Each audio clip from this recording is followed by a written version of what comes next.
Hey friends, how's it going? Ash here with Gents. Hope you guys are doing really well. Today, I wanted to talk to you guys about 10 different fragrances every single one of you out there needs to try at least once. Whether it's because the fragrance is a masterpiece or because it's something a little bit under the radar that I think needs a little more attention, each one of these stands out in their own right. We have some very lauded fragrances, some hyped fragrances, and maybe even some fragrances that didn't get enough love when they first came out. So let's jump into it and check these out.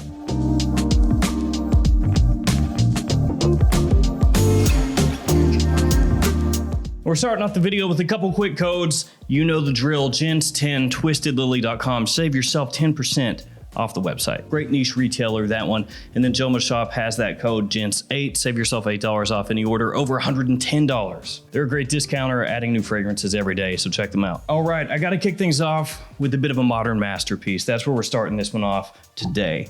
And it's gonna be Hermes Terre. This is the Eau de Toilette, the one that started it all. The new one in this line, Terre d'Hermes Eau Givre, I love that one. The opening is to die for, smells fantastic, very citrusy, and a bit of a departure from this one. So this fragrance is a little bit love it or hate it. Some people think that it is the most fantastically sophisticated masculine fragrance that's ever been made. Other people think, man, that sucks. It smells dirty. So this one has orange, black pepper, vetiver, benzoin, and a flint note to it. The orange that opens the fragrance up does have a little bit of that earthy, dirty feeling that I mentioned that some people just absolutely despise and cannot get over.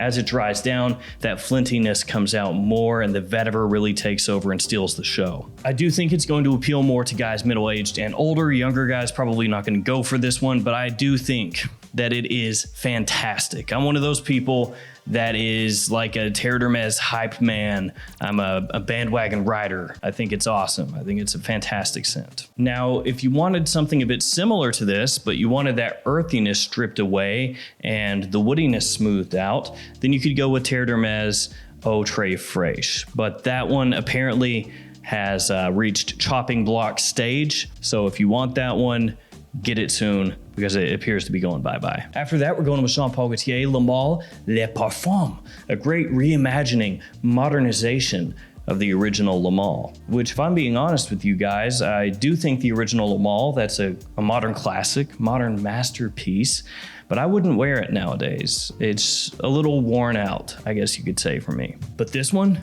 oh yeah. Yeah, I'll wear this one. It's got iris in there.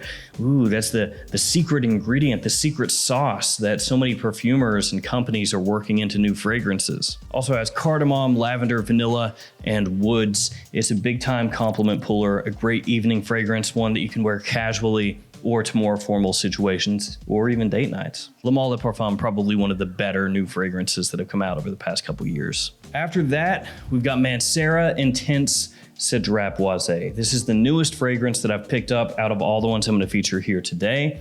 And I think that this makes the original Cedrat Boise pretty much obsolete. It's a little bit, a tiny bit pricier than the original, at full retail anyway, but that's because it's an extrait de parfum. You gotta love the niche companies coming out with more intense versions of fragrances, just making them extraits. Yeah, it's an extrait de parfum. What's the concentration? 99%. Well, this one is not quite 99%, but it's heavily concentrated. It's up there. It's richer, it's smoother, it's deeper, it's more interesting than the original. It takes everything that the original did well and makes it better. So dumbing it down, Cedrat Boise, do you like it? If the answer is yes, you should like this and you should like it more. Now kind of an oddball fragrance here, out of left field ever so slightly. Acqua di Gio Absolute Instinct from Giorgio Armani. So the other day I filmed an Acqua di Gio buying guide, revisiting all the different fragrances in the Acqua di Gio line. And the one that really stuck out to me the most was this one, because as I was getting ready to do that video, I was wearing the fragrances, and most of those I'm really familiar with, of course, like Profondo Lights Profumo, but Absolute Instinct I had written off a little bit when it first came out, and upon revisiting it, I really liked it. It was interesting. It was like the fragrance opened up to me again or something. There's not as much of the Acqua di Gio DNA in this fragrance as pretty much any of the other flankers, which is probably one of the reasons that I wrote it off a little bit and didn't reach for it so much. Fragrances like Acqua di Gio Profondo that I can very easily tie in with the original, and my feelings and my thoughts that I have with the original kind of awaken again when I spray Profondo on. Those fragrances in the line, they're easier for me to kind of grab onto and wear, I guess. Really meandering way to say Absolu Instinct doesn't smell like Acqua di Gio, the original. At least not too much. Instead, this is more fresh, spicy, and woodsy with a marine backbone. And when I went back and wore it again, it was actually very interesting to me and I liked it a lot. And now I think I'm gonna revisit this and wear it more throughout this year. So kind of cool. Next fragrance is Lacoste White, just L1212 White. Now L1212 White is the most popular, the most famous, if you want to call it that, of the L1212 line. And all you have to do to know that is look at all the flankers that it has.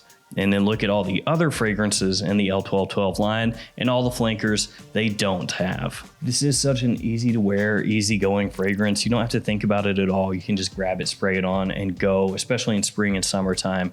Sporty, fresh, clean, with a little touch of class. You have some aromatics in here, some florals, namely rosemary and ylang-ylang with a bit of woodiness from cedar, and then grapefruit off the top, giving it this nice fresh opening. Now, I'm not gonna sit here and tell you the Eau de Toilette, the original, is the very best in the line. Actually, I think some of the other flankers I'd rather wear than this one at this point, but it's definitely something that you should be familiar with and something that you should smell. And there are a lot of fragrances out there that are a little bit inspired by this one, you could say. Now a niche fragrance with an opening that is absolutely fantastic. Something to die for. It smells so good.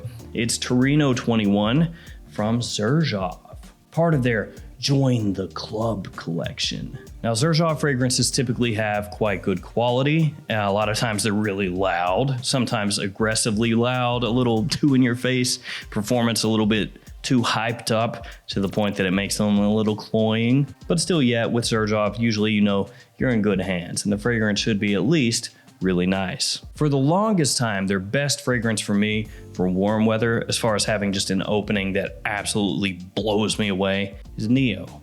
That's been my go-to from the house for years. And then this one came out and it just went right up toward the top, right there with Neo.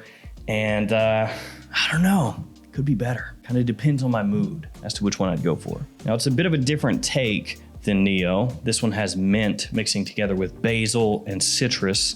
So you're gonna get this very fresh and brisk opening with a green edge. And I am a massive fan of fragrances that have green aspects to them. They don't necessarily have to be green to the point that it's just, you know, shoving your face in it. It doesn't have to be that hardcore, but I like a little bit. I like a little bit on the edge, you know, give me a little taste, a little something. It's also got musk and rosemary, the rosemary giving it an additional aromatic touch. Torino 21 smells absolutely amazing. As I said, the opening, the mid, fantastic. The dry down, not as interesting as the opening and mid, but that's okay. I'll let it slide. And that one you can sometimes find at Twisted Lily. The problem with that fragrance is basically it gets in stock and then it's gone. Just like that, like magic, just poof. Now something completely different from Azzaro, Chrome Pure. Chrome Pure to me gets overlooked a little bit. It's kind of in the shadow of Chrome Acqua and Chrome Extreme. It's behind those, you know, it's like the redheaded stepchild. It's like the youngest brother that kind of gets pushed out of the way, out of the frame, even though it's actually older than Chrome Extreme and Chrome Acqua. But you get what I'm saying. The citrus here is very different, at least to my nose, to the citrus in Chrome Acqua or Chrome Extreme, whereas those are more fresh and aquatic and uplifting. The citrus here is almost a little bit creamy and sweet. You've also got woods in here, you've got musk, you've got tonka, so that tonka is going to help accentuate that sweetness in the citrus and the opening. And overall, it's a fragrance that maybe some people would say is better suited for spring, but I think spring through early fall works really well. And it's a fragrance that frankly, not that many people are gonna be wearing, not that many people are gonna know about. And it's also a little bit more unique than Chrome Extreme, even though Chrome Extreme is a great scent for the price and gets all the hype. Now the next fragrance I would say the majority of you out there probably have smelled at some point. It's Explorer from Montblanc. Been a bit of a minute since I've talked about this one. It is Aventus Junior, Aventus Light, Montblanc Aventus, whatever you want to call it. It smells like designer Aventus. That's what I'm saying. You know this. Bergamot, pink pepper, vetiver, and ambroxan. Some of the notes in the fragrance. You gotta smell it. You gotta know what the hype is about. You gotta know how it smells for yourself. For the price that this goes for nowadays at discounters, it's a solid buy, a really good one. When I bought it at full retail, when it first came out, I wasn't quite so sure. But you know, $35 or whatever it goes for nowadays, I'm probably way off on that. Hopefully, I think last time I looked it was 35. Whatever, it's this price right here. Woo, that's what it's going for right now. It's a good pickup at that point. The versatility is here. You can wear it pretty much anywhere. It's a compliment puller. It's a people pleaser. And if you can't afford Aventus, or maybe you don't want to spend that much money, it's gonna be one of your next best bets. Now a fragrance from Burberry. It is London. And this one I bring up just because I don't want London to die away. I don't want people to forget about it. Former hype beast London. What happened to you? Port wine, leather, tobacco, and cinnamon, some of the notes in the fragrance. It smells like the holidays. Great fragrance for November, December, and January also, I'd say. Performance could maybe be ramped up a little bit, but that's nothing that a little bit of overspraying can't fix. Spicy, warm, a little bit boozy, very inviting and comforting. Burberry London, a great scent. It's a fragrance that I can still remember smelling the first time and just thinking to myself, wow, they nailed it. Absolutely crushed it with this one. The quality for the price is amazing. Great bang for your buck. Burberry London, still an awesome scent. And last but not least, Drakkar Intense from Guy Laroche. You guys know I'm a big fan of the Drakkar Noir. I've said it a million times, I make it abundantly clear. I was very excited when Drakkar Intense was announced, even more excited when I could finally get my hands on the stuff. I think it smells great. I really do. The opening is nice. The mid though is where it very much shines. The mid is just amazing. I love it. It has this warmth and sweetness that comes out, and when you catch a whiff of it off your skin, it is just to die for. Really, really good. Dry down on it, nice as well. My initial problem with it, the performance off my skin left a bit to be desired. Yeah, it wasn't working out for me so well. Died away into a skin scent. A little bit too fast for my liking, we could say. But the fragrance itself smells so nice for the price because it is a cheapie, which, I mean, it wouldn't be Drakkar if it wasn't a cheapie. If that fragrance was going for $80, that'd be insane. And I throw this one in here because I'm pumped to see Guy Laroche doing a new Drakkar flanker that's not just kind of a crappy throwaway. It actually smells like there's a little something to it. And so if you, like me, were a fan of Drakkar Noir at any point, then I think you gotta check this out. All right, guys, that's gonna do it. 10 fragrances every man needs to try. Hit me with some of your suggestions in the comments about fragrances that I need to try. Thank you guys for hanging with me. Thanks for your support. Stay safe out there. I'll see you tomorrow with another fragrance video. See you guys.